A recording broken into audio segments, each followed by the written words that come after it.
Hej och välkomna, mitt namn är Sven Usling och jag ska prata om Avengers Grimm.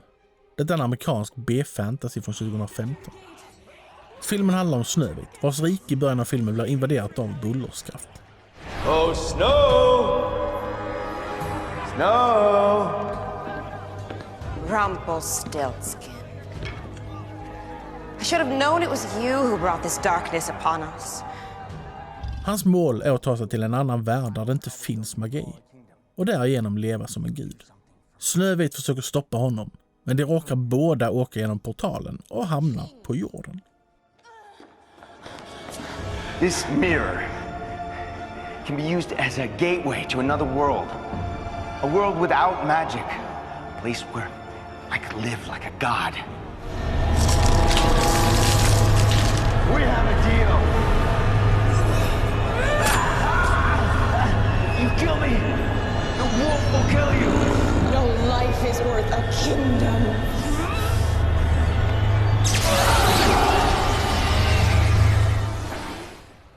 Efter följer Snövits magiska vänner, Törnrosa, Rapunzel, Askungen och Rödluvan. Nu måste de försöka stoppa bullerskaft från att ta över jorden. The magic mirror. If the queen has gone through, then our only choice is to follow her.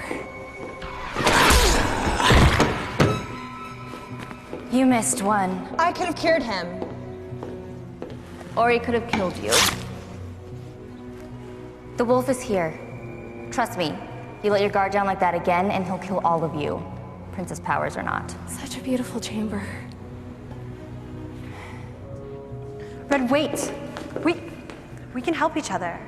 This affects all of us. I'm here for one reason. To kill the wolf. I got you this far. Your little mission is just that. Yours. Filmen är gjord av The Asylum. Ett filmbolag som specialiserat sig är väl kanske inte rätt ord. Men gjort det till sin grej att göra filmer med titlar som påminner om andra, större och mer kända filmer. Tanken är att publiken inte ska fatta skillnaden förrän det är för sent. Den här filmen gjordes till exempel för att casha in på Marvel-filmen Avengers Age of Ultron, som släpptes ett par veckor senare. How are we supposed to get in? Why don't you knock? They're here.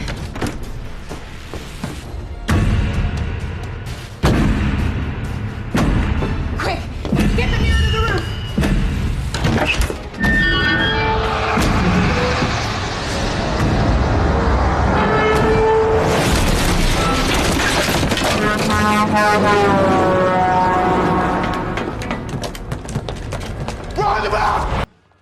Det här är en usel film. Skådespelarna är dåliga. Min gamla favorit Casper Van Dien spelar skurken och han är precis lika kass som vanligt. Men sämst är faktiskt Lauren Parkinson som spelar Snövit. If we don't act fast, the city will be crawling with these things. This is my fault. There's only one person to blame for this.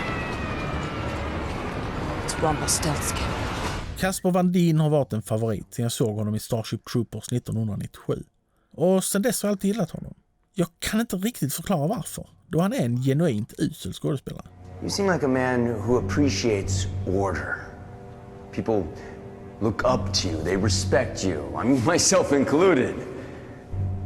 She disrupts that order, and her little red-hooded friend?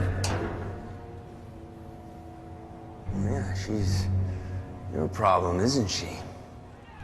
Effekterna är precis så dåliga som man kan förvänta sig av den här typen av film. Men för mig spelar det faktiskt ingen större roll.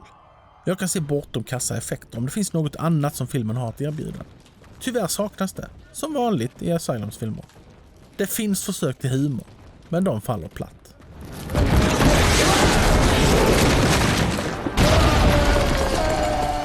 Och visst är det lite kul att se gamla Hulken, Lou Ferrigno, bli spöad av en kvinna.